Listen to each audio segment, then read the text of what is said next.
Hello everyone, एक और नई वीडियो में आप सभी का स्वागत है। आज बात करेंगे अपन राजस्थान की आर्थिक समीक्षा के बारे में। राजस्थान की आर्थिक समीक्षा अध्याय 1 से लेकर अध्याय 11 तक के बारे में अपन देखने वाले हैं। इस सीरीज के अंदर से अपन जो इकोनॉमिक सर्वे पढ़ेंगे वो अपन एमसीक्यूज़ के टाइप से पढ़ेंगे, और एमसीक्यूज़ के अंदर से अपन जो टॉपिक अपन पढ़ेंगे, फिर जो भी अध्याय पढ़ेंगे उसमें कंप्लीट एमसीक्यूज़ के हिसाब से उनको बनाया गया है। तो आज का पहला सवाल आ जाता है, निम्नलिखित कथनों पर विचार कीजिए। पहला कथन दे रखा है कि वित्तीय वर्ष 2023-24 में प्रचलित कीमत पर राजस्थान के सकल राज्य घरेलू उत्पाद में वृद्धि दर भारत के सकल घरेलू उत्पाद में वृद्धि दर की तुलना में अधिक रही है। ठीक बात है।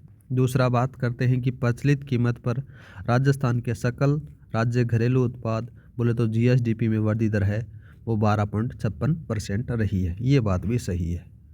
अगर देखो राजस्थान की जो जीएसडीपी है वो राजस्थान की जीएसडीपी है 12.56%। कितनी है गाइस? 12.56% है। अगर बात करें भारत की जीडीपी वो कितनी है? 9.6% है। ये भी याद रखना। तो इसमें ऑप्शन 1 और ऑप्शन 2 दोनों सही रहेंगे। तो इन कथनों के अंदर से पहला दे रखा है, देखो, स्थिर कीमत पर सकल राज्य घरेलू उत्पाद जीएसडीपी कितना दे रखा है? यहाँ पर दे रखा है 8,45,01,115 करोड़ रुपए दे रखा है। ये ठीक बात है। दूसरा बात करते हैं, देखो, प्रचलित कीमतों पर सकल राज्य घरेलू उत्पाद बोले तो जीएसडीपी है। तो जीएसडीपी का जो मूल्य दे रखा है ना वो कितना है? याद रखना, यहाँ पर दे रखा है 15,28,385 करोड़ दे रखा है। ये जीएसडीपी का मूल्य है। किसका मूल्य है? जीएसडीपी का। यहाँ पर जो मूल्य दे रखा है ये एनएसडीपी का है। किसका है? एनएसडीपी का। एनएसडीपी किसके हिसाब से निकालते हैं? जीएसडीपी के अंदर से आप जो मूल्य ह्रास होता है उसको घटाने के बाद में एनएसडीपी आ जाता है। तो इसका ये वाला ऑप्शन गलत है। दूसरा यहाँ पर दे रखा है कि प्रचलित कीमतों पर शुद्ध राज्य घरेलू उत्पाद है जो बोले तो एनएसडीपी। एनएसडीपी की वैल्यू यहाँ पर दे रखी है, ये वाली है। ठीक है, ये याद रखना। ये ऑप्शन भी गलत रहेगा। तो इसमें से कौन सा है? ओनली ऑप्शन 1 सही रहेगा। दूसरा बात करते हैं। दूसरा ऑप्शन दे रखा है कि सकल राज्य मूल्यवर्धन जीएसवीए में क्षेत्रवार योगदान प्रतिशत बताना है, और ये इंपॉर्टेंट, पहले ये लगा लो, 100% छप सकता है। यहाँ पर दे रखा है कि कृषि स्थिर कीमत पर, तो कृषि है वो स्थिर कीमत पर जीएसवीए के बारे में बात करें तो कितना है? 26.21 है। 26.21 कौन सा है? ये वाला ऑप्शन है। दूसरा बात करते हैं, उद्योग स्थिर कीमत पर अगर आपसे पूछे तो कितना बताना है? उद्योगों के बारे में इंडस्ट्री में तो 29.84 बताना है। तो ये वाला बताना है।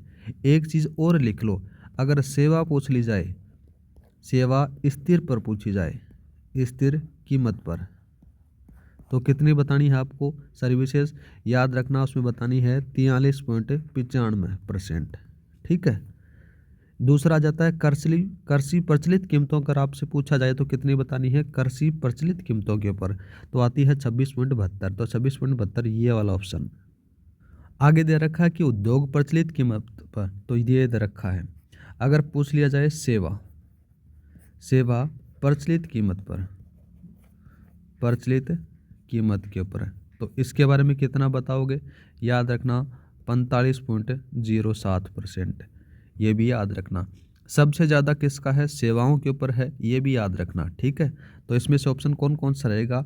देखो, पहले 1 में रहेगा सी, 2 में रहेगा बी, 3 में रहेगा ए, और 4 में रहेगा डी। ये वाला ऑप्शन रहेगा। ठीक है।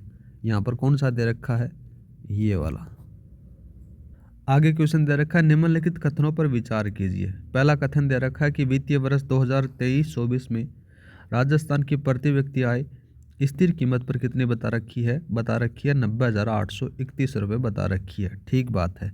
अगर बात की जाए राजस्थान के बारे में तो यहाँ पर दे रखी है। अगर भारत के बारे में बात की जाए तो भारत की कितनी बताओगे? स्थिर कीमतों के ऊपर तो भारत के बारे में बतानी है आपको 1,06,744 रुपये बतानी है। अगर इसकी ग्रोथ रेट बात करें राजस्थान के बारे में तो राजस्थान की ग्रोथ रेट कितनी बताओगे स्थिर कीमतों के ऊपर? तो आपको बतानी है 6.94%। भारत की बात करें तो 7.38% आपको बतानी है। ठीक है। तो ये था किसके बारे में, स्थिर कीमतों के बारे में। अगर बात करें करंट प्राइस के बारे में, तो करंट प्राइस कितनी बताओगे, करंट प्राइस हमेशा ज़्यादा होती है, याद रखना। तो प्रचलित कीमत और देख लेते हैं अपन, किसके बारे में, प्रचलित कीमत। प्रचलित कीमतों के ऊपर बात करें, पहले बात करते हैं राजस्थान के बारे में। तो राजस्थान की कितनी बताओगे, 1,67,964 रुपये बताओगे। वैसी बात करें इंडिया के बारे में, तो इंडिया में बताओगे 1,84,205 रुपये बतानी है।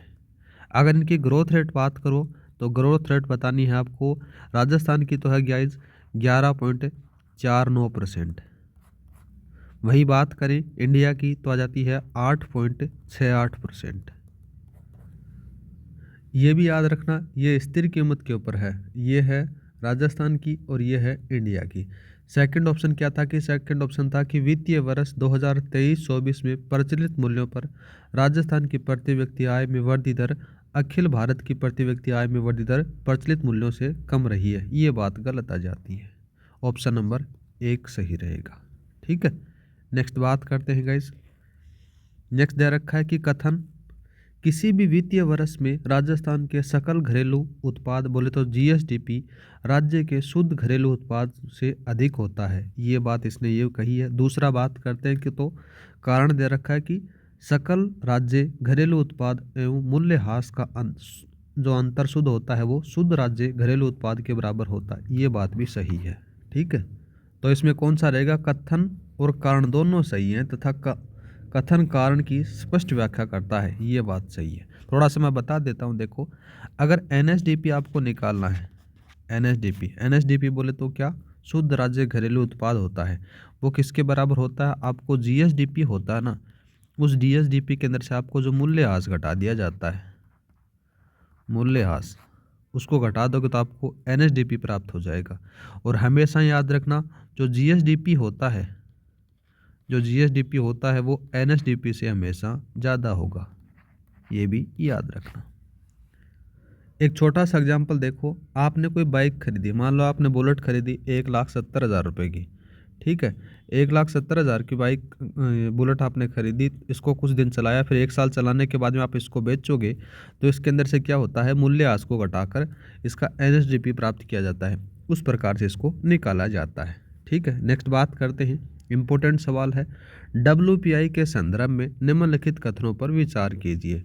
पहला कथन दे रखा है कि सरकारी कर्मचारियों के लिए महंगाई भत्ते का जो निर्धारण होता है इस सूचकांक के आधार पर किया जाता है। तो ये बात गलत आ जाती है। क्यों? क्योंकि जो सरकारी कर्मचारी होते हैं उनका जो महंगाई भत्ते का निर्धारण होता है वो सीपीआई के आधार पर किया जाता है, न कि डब्ल्यूपीआई के आधार पर। दूसरा बात करते हैं, तो सीपीआई के विपरीत डब्ल्यूपीआई में वस्तुओं और सेवाओं दोनों को शामिल किया जाता है। ठीक है, एक चीज़ याद रखना, जो डब्ल्यूपीआई होता है ना, उस डब्ल्यूपीआई के अंदर से केवल वस्तु होती है। क्या होती है? केवल वस्तुएं को शामिल किया जाता है, जबकि सीपीआई के अंदर से वस्तुओं और सेवाओं दोनों को शामिल किया जाता है। दूसरा बात करते हैं, तो ये भी गलत आ गया। नेक्स्ट आता है, राज्य का डब्ल्यूपीआई वर्ष 2023-24 का है वो 387.90 रहा है। ये बात आपको सही जम रही है, तो कौन सा सही रहेगा गाइज? ऑप्शन नंबर ओनली 3 रहेगा, तो ऑप्शन नंबर 3 वाला सही रहेगा। ठीक है, नेक्स्ट बात करते हैं। नेक्स्ट दे रखा है कि सकल स्थायी पूंजी निर्माण, बोले तो जीएफसीपी के संबंध में निम्नलिखित कथनों पर आपको विचार करना है। पहला कथन दे रखा है कि प्रचलित कीमत पर वर्ष 2022-23 के अंत में कुल संपत्तियां सकल राज्य घरेलू उत्पाद का 29.43% रहा है, तो ये बात सही है। नेक्स्ट बात करते हैं, वर्ष 2022-23 में सकल स्थायी पूंजी निर्माण में गत वर्ष 2021-22 की तुलना में 12.78% की वृद्धि हुई है। ये बात भी आपको सही है। नेक्स्ट बात करते हैं, सकल स्थायी पूंजी निर्माण में निजी क्षेत्र का योगदान सार्वजनिक क्षेत्र के योगदान से अधिक रहा है। ये बात भी आपको सही जम रही है, तो इसके अंदर से कौन सा रहेगा? सारे के सारे ऑप्शन सही रहेंगे, याद रखना।